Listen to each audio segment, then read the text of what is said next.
a expectativa de taxa de juros você acha pro final desse ano? Qual a expectativa do mercado? Continua? O que você acha? O mercado está em 15,25, se não me engano. Acho que é por aí mesmo. Um pouquinho para mais, um pouquinho para menos. Eu acho que deveria ser para muito mais. E acho que depois a gente pode explorar isso. Mas é isso, né? Infelizmente, a gente teve que ter um novo ciclo de alta da Selic. A gente já estava no sub 1% ao mês, que dá uns 12,68, mais ou menos. Aí passamos disso e estamos indo lá para o 15. Então, estamos com juro mais de 1% ao mês de novo, infelizmente. Mas desculpa te interromper, você falou que para você deveria ser mais alto os juros, é isso? Por quê? Porque olha só, Carol, a gente tá num cenário muito desafiador. Desde quando o Haddad mudou a meta do arcabouço fiscal, o mercado vem enfrentando várias dificuldades. Então, o Lula entrou no governo, algumas pessoas estavam inseguras, o Haddad foi lá e anunciou o arcabouço fiscal. Tirou o teto, né, que era a âncora fiscal do Brasil, Sim. e colocou o arcabouço fiscal. A hora que ele colocou o arcabouço fiscal, o mercado começou a melhorar. Os juros começaram a cair, a bolsa começou a melhorar, e o próprio câmbio começou a melhorar. E aí as expectativas de inflação caíram, a gente iniciou um ciclo de queda de juros. Mas, no ano seguinte, lá para março, ele anunciou a mudança da meta fiscal, porque não ia conseguir cumprir. Ora, se quando a gente não consegue cumprir o fiscal, a gente muda a meta, é porque não existe arcabouço. Exatamente. Né? Porque uma coisa é, poxa, o que o teto fazia? Quando a gente não cumpre a meta, começam vários dispositivos a acontecer, obrigando você a reduzir o gasto. Então, era uma obrigação. Então, no pós-pandemia, a gente teve... não podia reajustar salário mínimo, né? Salário de funcionalismo e tal. Não podia ter contratação. Então, vários dispositivos foram lançados por conta do teto que a dívida PIB começou a cair, né? Primeiro ela subiu muito por conta da emissão do auxílio emergencial, depois ela desabou. E eles entregaram uma dívida menor do que o governo anterior. Foi a primeira vez na história que isso aconteceu. Só que o arcabouço, ele tirou esses gatilhos e colocou uma meta. E se você não cumpre a meta, meio que nada acontece. E ele não só não cumpriu a meta, como ele alterou a meta. Então, aí o mercado falou assim, opa, peraí. Então, não existe mais arcabouço fiscal no Brasil. O governo vai gastar quanto ele quiser. E quem é o mercado financeiro que acaba financiando a dívida pública falou assim, não quero mais financiar. Então, as taxas de juros começaram a subir. Os leilões do Tesouro Direto começaram a espirrar, que é assim, não tem demanda. O Tesouro fala assim, eu vou colocar aqui 100 mil títulos de B35 principal. Quem quer? Ninguém queria. O câmbio começou a disparar, bateu 6,30. Com isso, a expectativa de inflação aumenta também, porque cada 10% de desvalorização cambial é mais ou menos 1,4 aumento de preço de alimentos, que bate diretamente na popularidade. E foi aquele caos. Até que uma hora o Tesouro bateu lá e falou assim, o seguinte, eu não vou conseguir financiar a dívida pública. Eu tinha 7 meses de caixa, agora eu tenho 6, agora 5, agora 4, e aí? Daqui a pouco eu não vou ter nada. Aí o governo começou assim, não, veja bem, pessoal, mercado, eu prometerei que eu vou cumprir a meta fiscal, vou anunciar 40 bi de corte do orçamento. Simone Tebet começou a falar bem do Banco Central, Lula começou a falar bem do Banco Central, até Glaze falou bem do Banco Central, né? Então as coisas começaram a mudar. Só que tudo isso teve um custo, e o custo foi a desancoragem das expectativas de inflação. O modelo de inflação do Banco Central, ele faz as previsões dele e cospe a expectativa dele de inflação. Uma das coisas mais importantes, a coisa mais importante para inflação de fato é a expectativa de inflação. A expectativa de inflação é o que mais influencia na inflação de fato. Por quê? Porque somos todos nós aqui que reajustamos os preços. Então, você tem os seus produtos, você vai reajustar o preço dos seus produtos de acordo com um cenário, a sua expectativa do que vai ser a inflação. Sim. Se tem uma inflação ancorada em torno da meta, você reajusta mais ou menos a meta. Você fala, 3% vai ser essa inflação, vou reajustar em 3%. Se você acha que não existe mais meta, que a meta pode ser qualquer coisa, na dúvida, você reajusta um pouco mais. Você fala assim, eu não quero perder margem, eu não quero entrar no prejuízo, eu não quero ter que demitir, eu não quero descontinuar a minha empresa por um problema de, né, tive que comprar mais caro, quando fui vender não consegui colocar, enfim. Na dúvida, você reajusta um pouco mais. E aí a gente entra na espiral inflacionária. Então, o que está acontecendo hoje? A gente tem uma expectativa de inflação que está em quase 6 para esse ano, 5 para o ano que vem e 4 para os outros anos. Só que a meta é 3, né? Então, não tem meta. A meta é quanto tempo faz que a gente não cumpre a meta de inflação? 3 anos. É uma loucura isso, né? Já está projetado para não cumprir os próximos anos. Para não cumprir os próximos todos.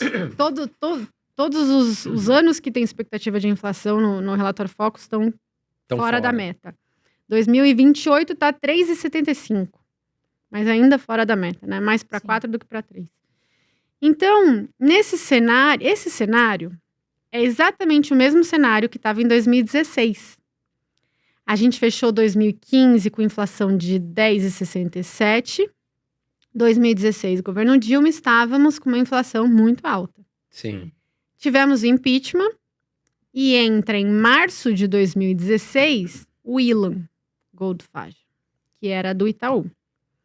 Ele entra, o mercado começa a melhorar, o Temer anuncia teto de gastos, começa a fazer... Arrumou a casa, fez outras reformas, colocou Ilan no Banco Central, expectativas de inflação começam a desabar e o mercado começa a cobrar queda de juros.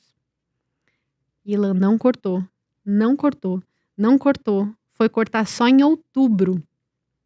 Demorou muito tempo para cortar.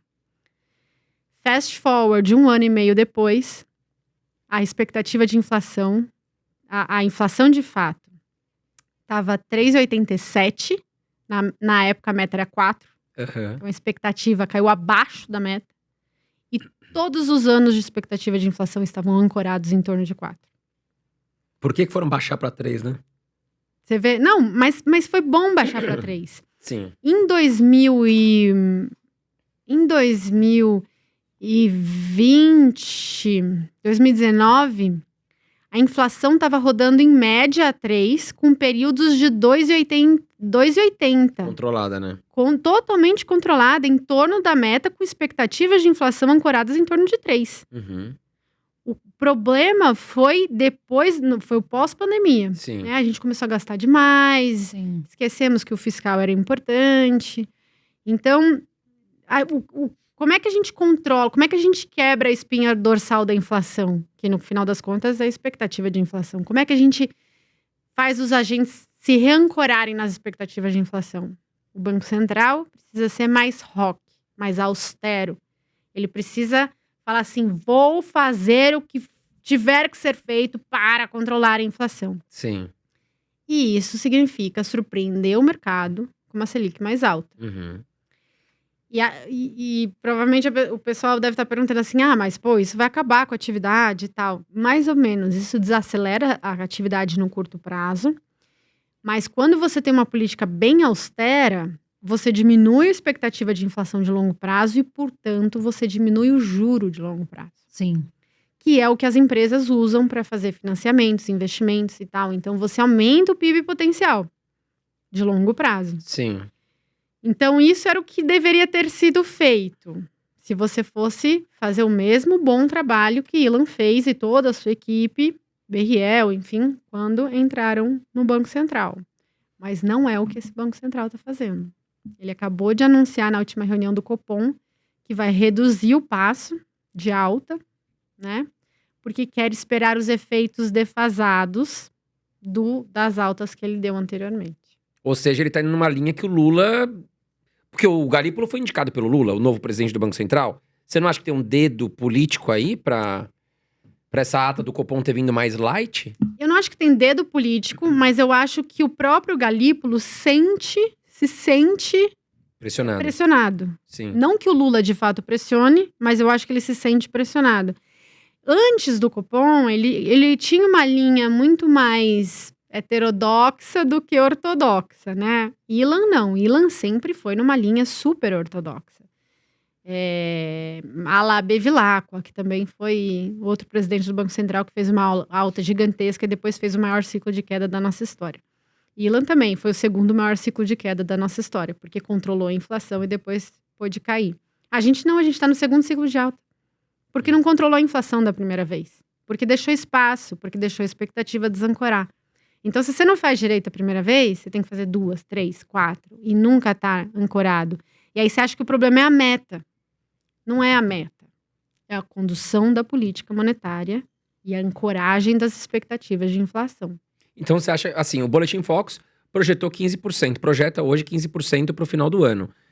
Você acredita que a gente pode passar de 15%? Eu não tenho confiança que a gente vai passar de 15%. Eu acho que a gente deveria passar de 15%.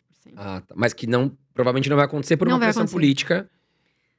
Por uma falta de pulso firme do Banco Central. E, Marília, os juros altos, como estão agora, ele afeta mais o pobre ou o rico? Para quem está nos assistindo aqui que talvez não tenha esse entendimento. O juro alto afeta a todos. Tanto o pobre ou a pessoa de classe mais baixa que vai pegar um financiamento para consumir, para comprar uma geladeira, alguma coisa assim, ou os grandes empresários que vão tomar financiamento de longuíssimo prazo para investir. Então, afeta todo mundo, tá? Agora, o juro alto, ele é uma consequência, né, de toda essa política fiscal que, por outro lado, está expandindo a economia. Você tem o Banco Central tirando lenha da fogueira, tentando desaquecer a economia, e, por outro lado, você tem o governo anunciando cada vez mais medidas de estímulo ao crédito. Sim. Então, quando você vê dados de concessão de crédito, a gente está com a Selic a 14,25 e os dados de concessão de crédito não param de subir. Viralizou a Gleisi Hoffmann, né? Falando, juros tá caro, pega o empréstimo do Lula. Que é um empréstimo novo que ele tá colocando para a população e que já 50 milhões de pessoas, 50 milhões de pessoas se inscreveram com uma média de R$9 mil por pedido. Ou seja, a gente está injetando mais dinheiro no mercado com uma inflação que já está com falta de controle.